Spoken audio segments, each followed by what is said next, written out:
সবাইকে শুভ সময়।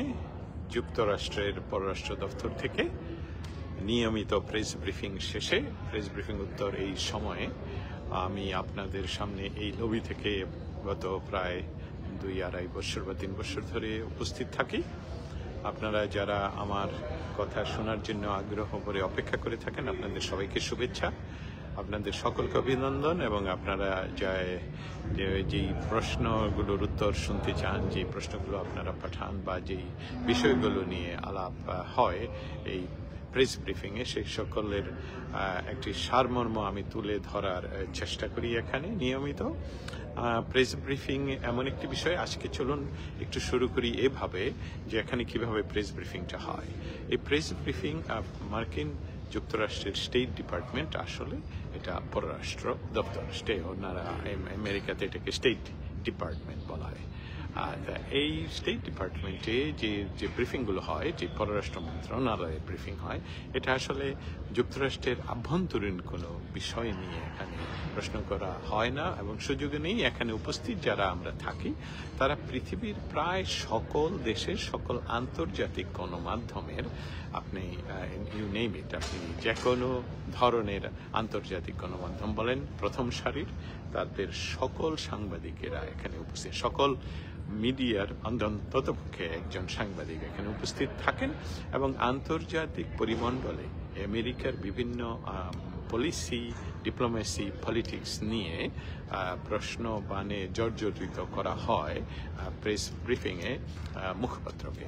এবং মুখপাত্র যে বিষয়টা সবসময় চেষ্টা করার জন্যে, সেটা হলো যে উনি ডিপ্লোম্যাটিক্যালি উত্তর দেওয়ার চেষ্টা করেন। সেই ডিপ্লোম্যাটিক্যালি উত্তর দেওয়ার চেষ্টাটা হলো যাতে কোনো ক্রমেই, কারণ ওনারা যে কথাটাই বলবেন সেই কথাটাই কিন্তু যুক্তরাষ্ট্রের রাষ্ট্রের কথা হিসাবে পৃথিবীর অন্যান্য দেশের এরা গ্রহণ করবে। তার ফলশ্রুতিতে যে কোনো বিষয় যেটা যুক্তরাষ্ট্র চায় সেটাই তাদের মুখ থেকে, আমাদের কাজই হলো তাদের মুখ থেকে সেই কথাটা বের করে আনার। রবদা, অসংখ্য ধন্যবাদ আপনাকে। আমি তো এই প্রথম দেখলাম যে আপনি আমার লাইভ দেখছেন, অসংখ্য ধন্যবাদ। আপনি আমাকে ইনবক্স করেন, আপনার সাথে দেখাও হয়ে যেতে পারে আজকে, কি বলেন? আচ্ছা, এই হলাম, সরি একটু কফ হয়নি, কফটা চলে আসছে আর কি। আমার কাজ কি? আমার কাজ হলো বাংলাদেশ সহ আমাদের ইন্দো প্যাসিফিক জোন, যেটাকে আপনি বলতে পারেন যে যেটা বিমস্টেক, সেটা হলো বঙ্গোপসাগর কেন্দ্রিক, চতুর্দিকের বঙ্গোপসাগরের প্রায় চতুর্দিকের এই দেশগুলো নিয়ে বিমস্টেক। তারপরে ইন্দো প্যাসিফিক কি বলতে হবে, যে এই যে ইন্ডিয়ান ওশান থেকে আরম্ভ করে প্যাসিফিক ওশান পর্যন্ত এই বিরাট অঞ্চলকে, পৃথিবীর একটা বিরাট অঞ্চলকে ইন্দো প্যাসিফিক অঞ্চল বলা হয়। এবং সেই অঞ্চলের ডিপ্লোমেসি, পলিটিক্স অ্যান্ড পলিসি নিয়েই আমার কাজ। এবং আমি স্পেশালি বাংলাদেশ, ভারত এবং এই জায়গাগুলোতে যে ধরনের আন্তর্জাতিক পলিটিক্স হচ্ছে বা সেই সকল নিয়ে আমি প্রস্তুত থাকি, পড়াশোনা করি এবং এখানে প্রশ্ন করার চেষ্টা করি। আপনারা আমাকে প্রায়ই লক্ষ্য করেছেন যে আমি প্রায় সেই বাংলাদেশ নিয়ে প্রশ্ন করি, কারণ বাংলাদেশ এমন একটি জায়গায়, যে জায়গাটি ইন্দো প্যাসিফিকের মৌলিক একটি জায়গা এবং বঙ্গোপসাগরে অনেক দেশের উপস্থিতি, তারা চেষ্টা করে উপস্থিত থাকার জন্য, এবং বিভিন্ন ধরনের লবিং এবং আন্তর্জাতিক পলিটিক্স সেখানে হয়। এবং সেটি নিয়ে আসলে স্টেট ডিপার্টমেন্টে আমি উপস্থিত থেকে বাংলাদেশ ইস্যু কি প্রশ্ন করেছেন, অবশ্যই জাহিদ হোসেন শোভন। হ্যাঁ, আমি সেটাই যাচ্ছি যে আমাদের এই স্টেট ডিপার্টমেন্টের ব্রিফিংগুলো এখন এই ট্রাম্প প্রশাসনের সময়ে প্রতিদিন হয় না, এটা হয়তো বা পরিবর্তন হবে। আগে যেখানে সোমবার টু শুক্রবার প্রায় প্রতিদিনই এখানে হতো, সেখানে এখন সপ্তাহে অনেক সময় এক সপ্তাহ মিস যায়। এবং আজকে এই সপ্তাহের এটা দ্বিতীয় ব্রিফিং ছিল এবং সেখানে আমরা উপস্থিত ছিলাম প্রায়, যদি আমি বলি তাহলে প্রায় 100 সাংবাদিক, বিবিসি থেকে আরম্ভ করে Al Jazeera, Sky television, Sky news, বিভিন্ন CNN গণমাধ্যম যা কিছু আছে সবাই সেখানে উপস্থিত ছিল। সেই প্রেক্ষিতে বাংলাদেশের প্রেক্ষাপট নিয়ে প্রশ্ন উত্থাপন নিয়ে আমাদের আজকে সুযোগ না হলেও যে বিষয়গুলো নিয়ে কথা হয়েছে তা আমি সংক্ষেপে তুলে ধরার চেষ্টা করব। আমরা চেষ্টা করি যে ইন্দো প্যাসিফিক জোনে বাংলাদেশের যে অবস্থা, বাংলাদেশের সাথে ভারতের যে অবস্থা, ভারত যে আমাদের ট্রান্সশিপমেন্টের যে সুযোগ ছিল বাংলাদেশের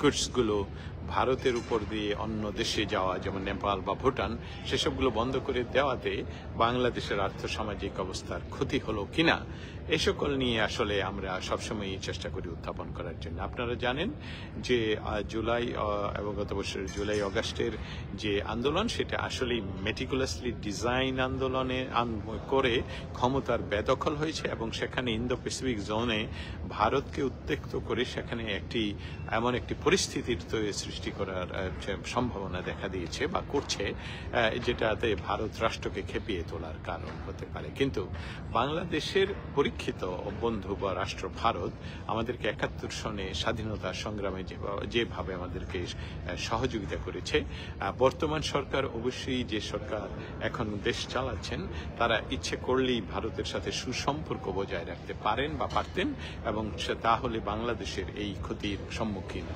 হতো না। এবং আপনারা জানেন যে ইতিমধ্যে বাংলাদেশে ৮৬ জন, আমি এক একটা করে যদি উত্থাপন করি, যে যদি দেখি বাংলাদেশের বিচার বিভাগ বলতে কোনো কিছু কি এই মুহূর্তে অবস্থান করছে? অবশ্যই না। আজকে দেখা গেল ৩ বছরের শিশুকে পর্যন্ত জেলে দেওয়া হয়েছে, এবং এসবগুলো হোয়াইট হাউস এবং স্টেট ডিপার্টমেন্টে তাদের কাছে এই ইনফরমেশনগুলো চলে এসেছে।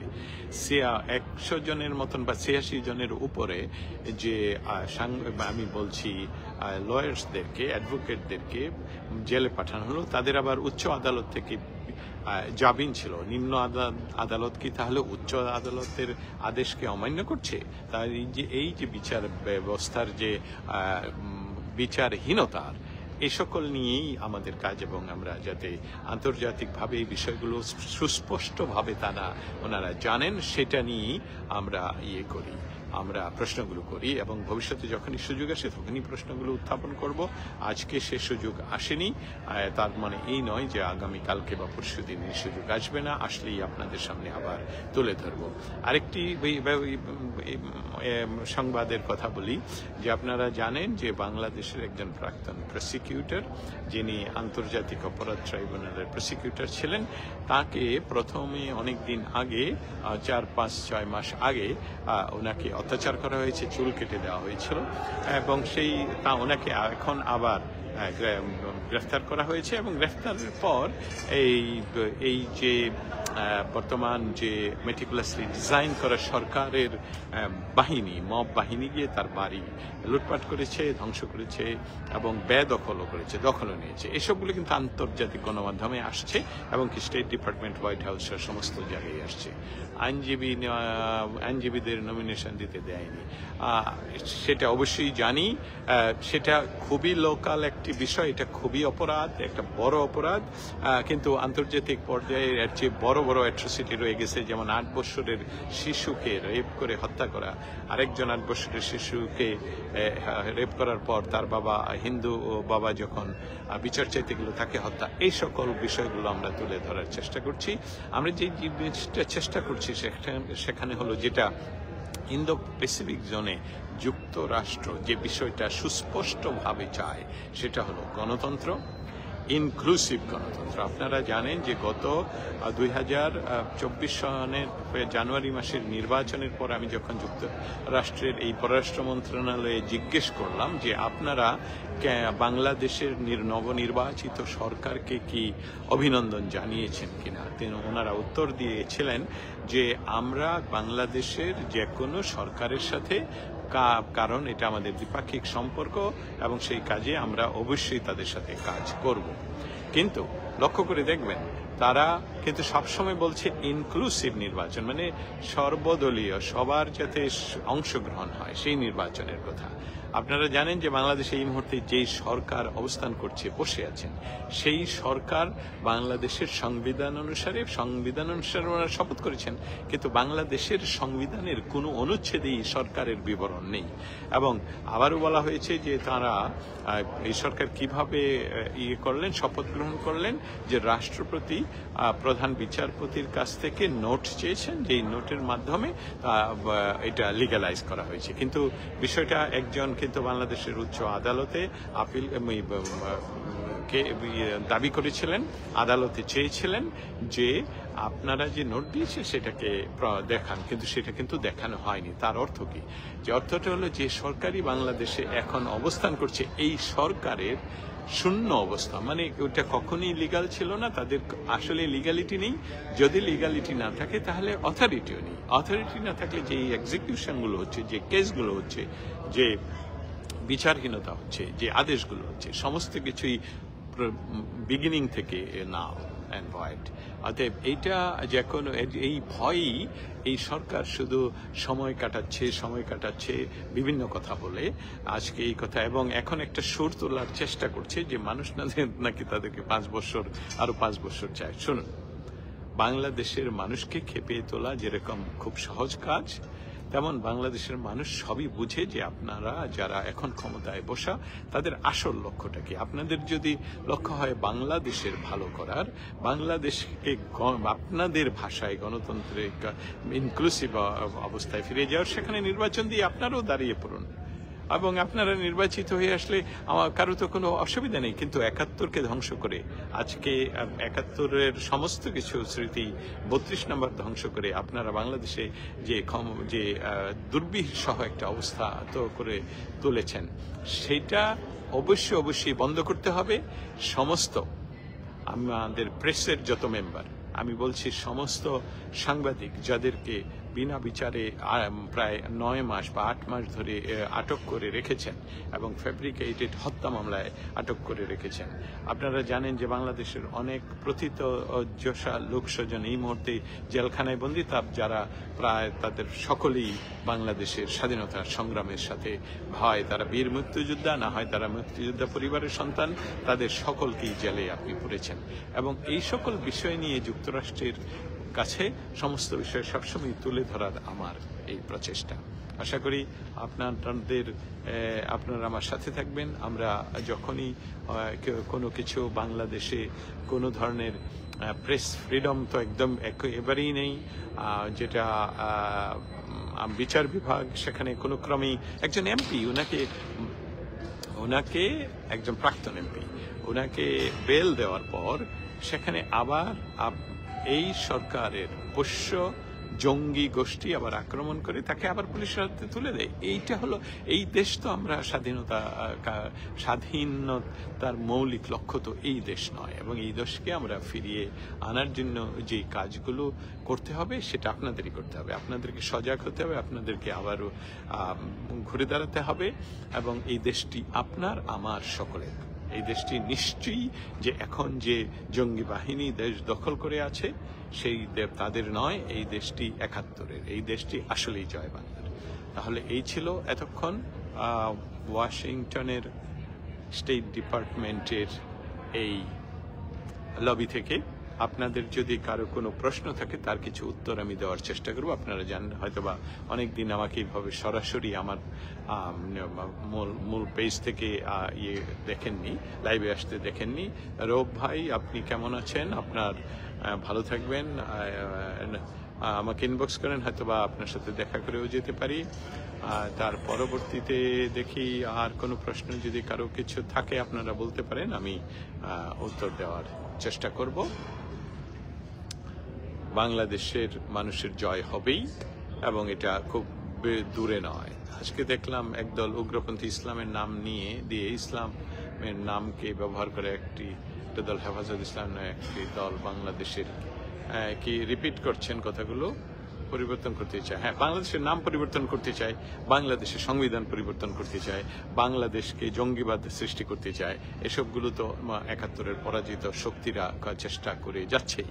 তবে আপনাদের আশার বাণী শোনাতে চাই যে এই বাংলাদেশ বাঙালির, এই বাংলাদেশ আপনাদের, এই বাংলাদেশ আপনার আমার, এই বাংলাদেশের অস্তিত্ব রক্ষায় দ্রুত ন্যায় বিচার প্রতিষ্ঠা পেতে আপনাদের আন্তরিক সহায়তা কামনা করছি। আমাদের আন্তরিক সহায়তার অর্থ হলো যে বিশ্বব্যাপী আপনাদের নিজেই প্রচার করতে হবে। আমাদের কাজ আমরা করে যাচ্ছি। আমরা বাংলাদেশে যখনই কোনো ধরনের অ্যাট্রোসিটি বা কোনো কিছু ঘটছে আমরা সেটা এখানে তুলে ধরছি। বাংলাদেশ কি এই মব বন্ধ হবে কিনা, মানুষ প্রতিনিয়ত আতঙ্ক, বাংলাদেশের মব বন্ধ হবে কিনা সেই বিষয়টা ইউনূস সরকারের উপর প্রচন্ড চাপ হয়েছে পৃথিবীর প্রায় সকল দেশ থেকেই। আগামী 14 এবং 15 তারিখে যাচ্ছে আমেরিকান পররাষ্ট্র দপ্তরের উচ্চপদস্থ 2 জন বাংলাদেশে। তারা বাংলাদেশ সরকারের সাথে এবং ইন্দো প্যাসিফিক জোনে বাংলাদেশের অবস্থান নিয়ে তাদের সাথে দেন দরবার করবেন, কথা বলবেন। দেশের সার্বিক পরিস্থিতিতে আওয়ামী লীগ নির্বাচনে আসতে পারবে, এই প্রশ্নটার উত্তর আসলে কিন্তু আমার কাছে নেই। এটা আওয়ামী লীগকে আপনার প্রশ্ন করতে হবে এবং আওয়ামী লীগের নেতৃত্ব তাদেরকে ডিসিশন নিতে হবে যে তারা কিভাবে, কারণ বাংলাদেশের যে স্বাধীনতা সংগ্রামের নেতৃত্ব দানকারী উপমহাদেশের সবচেয়ে প্রাচীনতম রাজনৈতিক দল হলো এই আওয়ামী লীগ। আওয়ামী লীগকে বাইরে রেখে নির্বাচন যেরকম সম্ভব না, এরকম ঠিক আওয়ামী লীগ জন্মের পর থেকে আজ পর্যন্ত আমি দেখিনি অন্ততপক্ষে যে কোনো নির্বাচন তারা বয়কট করেছে। কারণ নির্বাচনে হয়তোবা তাদেরকে পরাজিত করা হবে বিভিন্ন কারসাজি করে, কিন্তু তারা নির্বাচনের এই কারসাজি নিয়ে পরবর্তীতে আন্দোলন তৈরি করতে পারেন। এই জন্যই আওয়ামী লীগকে নির্বাচনের বাইরে রাখা একেবারেই অসম্ভব হবে বলে আমি মনে করছি। আব্দুল আজিজের মুক্তির পাওয়ার পর রেলগেট থেকে মাফ করে মারধর করা হয়েছে, হ্যাঁ এটা স্টেট ডিপার্টমেন্টে উঠবে খুব শীঘ্রই, আপনাকে আমি বলতে পারি। বাংলাদেশের এই সকল অবস্থার জন্য যে গোষ্ঠীটা দায়ী, তাদের পায়ের নিচে মাটি নেই। এই জন্য তারা, যেমন আমি একটা উদাহরণ দিচ্ছি যে যুক্তরাষ্ট্রের সবচেয়ে পপুলার এই মুহূর্তের প্রেসিডেন্ট ডোনাল্ড ট্রাম্প, তিনি পৃথিবীর 75 রাষ্ট্রের ট্যারিফ 90 দিনের জন্য স্থগিত ঘোষণা করেছেন। কিন্তু বাংলাদেশের এই ইলিগাল সরকারের পক্ষ থেকে প্রচার করা হচ্ছে যে ডক্টর ইউনূসের কথা নিয়ে। এই বিষয়গুলো সম্পূর্ণভাবে আপনারা বারবার নিজেদের ভিতরে, আপনার প্রতিবেশীদের মাঝে যারা এই বিষয়টা এখনো পর্যন্ত বুঝতে পারছে না, তাদের সকলের কাছে আপনারা তুলে ধরবেন। আপনাদের সকলকে ধন্যবাদ আমার সাথে এতক্ষণ থাকার জন্য। আবারও কথা হবে তাহলে যুক্তরাষ্ট্রের রাজধানী ওয়াশিংটন ডিসির এই যুক্তরাষ্ট্রের পররাষ্ট্র দপ্তরের নিয়মিত ব্রিফিং থেকে শেষে আমি দস্তগীর জাহাঙ্গীর আপনাদের সামনে আজকে যেমন এসেছি আবারও আসবো যখন ব্রিফিং আরেকদিন হবে। ধন্যবাদ, সবাই ভালো থাকবেন, খুদা হাফেজ।